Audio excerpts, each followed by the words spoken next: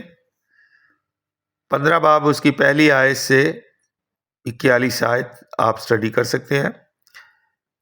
کافی سوچ و بچار کرنے کے بعد پطرس اور باقی جو ذمہ دار تھے انہوں نے آزادی اور فراخ دلی اور کشادہ دلی کا انتخاب کیا۔ پولس کو غیر قوموں کی انجیل کی بشارت دینے کے لیے مقرر کیا جائے گا۔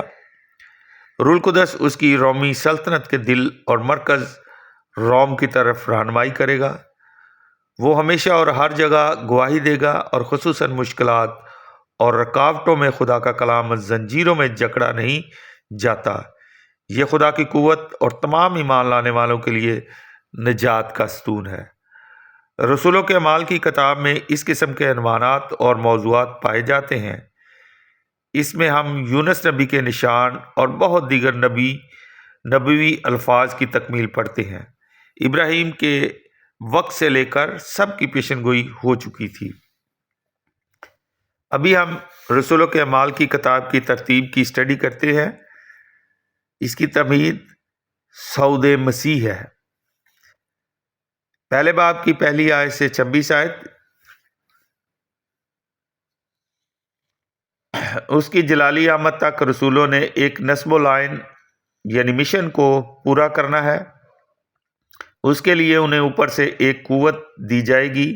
اس کا آغاز ایک اعتکاف سے ہوتا ہے، جیسا کہ وہ مقدسہ مریم کے ساتھ مل کر انتظار اور دعا کرتے ہیں۔ ابھی ہم پہلا حصہ دیکھتے ہیں ترتیب کا۔ پہلا حصہ دوسرے باب کی پہلی آیت سے 5ویں باب کی 42 آیت تک کا ہے، اور اس کا عنوان ہے روح القدس برادری کی رہنمائی کرتا ہے۔ دوسرے باب کی پہلی آیت سے 13 آیت پینتیکوست کے دن نزول روح القدس کوہ سینا پر عہد کی تجدید۔ دوسرے باب کی 14 آیت سے 41 آیت پطرس کا خطاب، کفارہ اور تبدیلی کی دعوت۔ لوگوں کی بہت بڑی تعداد اس سے ملتی ہے اور وہ بپتسمہ پاتے ہیں۔ دوسرے باب کی 42 آیت سے 47 آیت رسولوں کے ارد گرد مشترکہ زندگی گزارنے کا ایک نیا طریقہ وجود میں آتا ہے۔ تیسرے باب کی پہلی آیت سے 10ویں آیت، یسوع کے نام میں پطرس ایک پدیشی لنگڑے کو شفا دیتا ہے۔ تیسرے باب کی 11 آیت سے 26 آیت میں پطرس اپنے آپ کو متعارف کراتا ہے۔ چوتھے باب کی پہلی آیت سے 31 آیت میں پطرس کلیسیا کی دعاؤں کی بدولت قائم و بحال رہتا ہے۔ روح القدس کا نزول ثانی، چوتھے باب کی 32 آیت سے 5ویں باب کی 42 آیت میں تمام اراکین کے آزادانہ استعمال کے لیے سب چیزیں مشترک تھیں۔ صاحب اختیار کی طرف سے رسولوں کی گرفتاری کا آغاز، اگر یہ سب کچھ خدا کی طرف سے آتا ہے تو کون اسے روک سکتا ہے؟ ابھی ہم دوسرے حصے کی ترتیب دیکھتے ہیں، جو چھٹا باب اس کی پہلی آیت سے 9ویں باب کی 31 آیت تک ہے۔ ہم خدمت یعنی شماسہ کو مقرر کرنے کی ضرورت، چھٹے باب کی پہلی آیت سے 8ویں باب کی پہلی آیت الف، 7 آدمیوں کو پیش کرنا اور ان کا مقرر کیا جانا، دعا کرنا اور ہاتھوں کا رکھا جانا، استفنس کی نمایاں سرگرمیاں، استفنس کا متحرک کرنے والا کام، استفنس کو موت تک سنگسار کیا گیا۔ 8ویں باب کی پہلی بے آیت سے 40 آیت تک اظہار ثانی اور مختلف صوبوں میں پراگندہ ہونا۔ فیلبوس، پطرس اور یوحنا بھی سامریہ میں المسیح کی منادی کرتے ہیں۔ فیلبوس، پطرس اور یوحنا بھی سامریہ میں المسیح کی منادی کرتے ہیں۔ فیلبوس غزہ میں ایک حبشی کو بپتسمہ دیتا ہے، شاول کی تبدیلی۔ 9واں باب اس کی پہلی آیت سے 31 آیت، پولس یروشلم میں رسول سے ملتا ہے۔ ابھی ہم رسولوں کے کتاب کے تیسرے حصے کی ترتیب کو دیکھتے ہیں، جو 9ویں باب کی 32 آیت سے 12ویں باب کی 25 آیت تک ہے۔ پطرس رسول کی سرگرمیاں،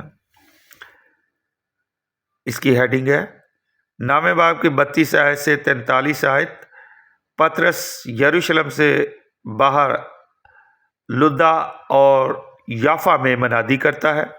10ویں باب کی پہلی آیت سے 48 آیت، پطرس روح القدس کی رہنمائی میں کیسریا میں کرنیلیس نامی ایک شخص کے گھر میں جاتا ہے، جو اس سپاہ کا ایک منصب دار تھا جو عطالیہ کی کہلاتی ہے۔ وہ خاندان کو مسیحی کلیسیا میں قبول کرتا ہے۔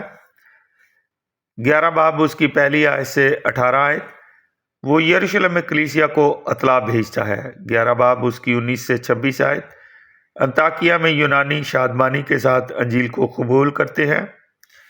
11 باب اس کی 27 آیت سے 12ویں باب کی 25 آیت میں یروشلم ایک بڑے قحط کی اطلاع ملتی ہے۔ یروشلم میں ایک بڑے قحط کی اطلاع ملتی ہے۔ مسیحیوں کی اظہار ثانی مزید شدت اختیار کرتی ہے۔ پطرس معجزانہ طور پر قید خانہ سے رہائی پاتا ہے۔ ابھی رسولوں کے اعمال کی کتاب کے چوتھے حصے کی ترتیب کو دیکھتے ہیں، جو 13 باب سے پہلے باب کی پہلی آیت سے لے کر 15 باب کی 41 آیت ہے۔ اس کی ہیڈنگ یہ ہے کہ انطاکیہ ایک سرگرم مسیحی مرکز بنتا ہے۔ 13 باب اس کی پہلی آیت سے 14ویں باب کی 20 آیت، روح القدس کے کہنے پر انطاکیہ کی کلیسیا پولس اور برناباس کو بحر کوچک کے بشارتی کام کے لیے بھیجتی ہے۔ 14 باب 21 آیت سے 28 آیت، واپسی پر وہ خداوند کے عجیب و غریب فضائل کا حال سناتے ہیں۔ 15 باب اس کی پہلی آیت سے 41 آیت، غیر یہودیوں کو بشارت، شمولیت میں درپیش مسائل، یروشلم میں رسول اور کاہن یعنی بزرگ کشادہ دلی کا انتخاب کرتے ہیں۔ ابھی اس کتاب کا 5واں حصہ کی ترتیب دیکھتے ہیں۔ 16 باب اس کی پہلی آیت سے 20 باب کی 38 آیت 5واں حصہ ہے۔ یونانیوں کی جانب پولس رسول کی رسالت، یہ اس کی ہیڈنگ ہے۔ 16 باب اس کی پہلی آیت سے 40 آیت، تیموتھوس اور سلاس کی ہمراہی میں پولس مقدونیہ میں فلپی تک پہنچتا ہے۔ 17 باب اس کی پہلی آیت سے 34 آیت، وہ تسالونیکی میں بشارت دیتا ہے، جہاں وہ کچھ لوگوں کو نومرید بناتا ہے۔ اتنی کے باشندوں کو مردوں کی قیامت کے بارے میں تعلیم سکھانا مشکل ہے، لیکن وہ بہت سے لوگوں کو نومرید بناتا ہے۔ 18 باب اس کی پہلی آیت سے 17 آیت۔ پولس کرنتھس میں 1.5 سال تک قیام کرتا ہے۔ 18 باب اس کی 18 آیت سے 22 آیت۔ وہ انطاکیہ میں واپس آتا ہے۔ 18 باب اس کی 23 آیت سے 20 باب کی 38 آیت۔ وہ اپلوس کے ساتھ افسوس میں ہے۔ یونان، مقدونیہ اور دیگر شہروں میں بشارت۔ وہ افسوس کے مسیحوں کو خدا حافظ کہتا ہے۔ ابھی ہم اس کتاب کے چھٹے حصے کی ترتیب کو دیکھتے ہیں، جو 21 باب کی پہلی آیت سے 26 باب کی 32 آیت تک ہے۔ پولس رسول یروشلم کو جاتا ہے۔ 21 باب اس کی پہلی آیت سے 26 آیت وہ بزرگوں کو ملتا ہے اور انہیں اطلاع دیتا ہے۔ 21 باب کی 27 آیت سے 36 آیت ہیکل کے صحن میں وہ گرفتار کیا گیا۔ 21 باب کی 37 آیت سے 23 باب کی 35 آیت وہ عبرانی زبان میں اپنا دفاع کرتا ہے، اپنے آپ کو سمجھانے میں ناکام۔ پولس ایک رومی شہری روم میں شہنشاہی عدالت سے اپیل کرتا ہے۔ 24 باب کی پہلی آیت سے 26 باب کی 32 آیت۔ کیسریا میں منتقل ہو کر اسے 2 سال کی قید ہوئی۔ اپنے ملنے والوں کے ساتھ اسے زیادہ لمبی بات کرنے کی اجازت نہیں تھی۔ ابھی ہم 7ویں حصے کی ترتیب دیکھتے ہیں، جو 27 باب کی پہلی آیت سے 28 باب کی 31 آیت میں ہے تک ہے۔ پولس بحیثیت قیدی جہاز پر روم جاتا اور بہت سے خطرات کا تجربہ کرتا ہے۔ روم میں مسیحی کلیسیا کی طرف سے اسے خوش آمدید کہا گیا۔ وہاں بغیر روک ٹوک کے خدا کی بادشاہی کی منادی کرتا اور مکمل اعتماد کے ساتھ خداوند یسوع مسیح سے متعلقہ باتوں کی تعلیم دیتا رہا۔ اپنے خادم ریورنڈ بشپ ڈاکٹر اسٹیفن صدیق کو اجازت دیں۔ آج ہم نے رسولوں کے اعمال کی کتاب کی اسٹڈی کی ہے۔ نیکسٹ بائبل اسٹڈی میں ہم آپ کی خدمت میں دوبارہ حاضر ہوں گا۔ مسیح خداوند ہم سب کو اپنی بائبل کو اسٹڈی کرنے، پڑھنے، سننے اور اس پر عمل کرنے کی توفیق عطا فرمائے، اور اپنے پاک روح القدس کا مسا دے تاکہ ہم اس کے کلام کو اچھے طریقے سے سمجھ سکیں اور سمجھ کر دوسرے لوگوں تک پہنچانے والے بن سکیں، جو مشن خداوند یسوع مسیح نے ہمیں دیا ہے کہ خدا کی بادشاہی زمین پر قائم کی جائے۔ تو ہم اس مشن کے لیے جد و جہد کریں تاکہ خدا کی بادشاہی زمین پر قائم ہو، اور سب لوگ جو بھی باپ، بیٹے اور روح القدس پر ایمان لاتے ہیں وہ خدا کی بادشاہی میں ہمیشہ کی زندگی کے وارث بن سکیں۔ مسیح خداوند ہم سب کو برکت دے۔ خدا باپ، بیٹے، روح القدس کے نام میں آمین۔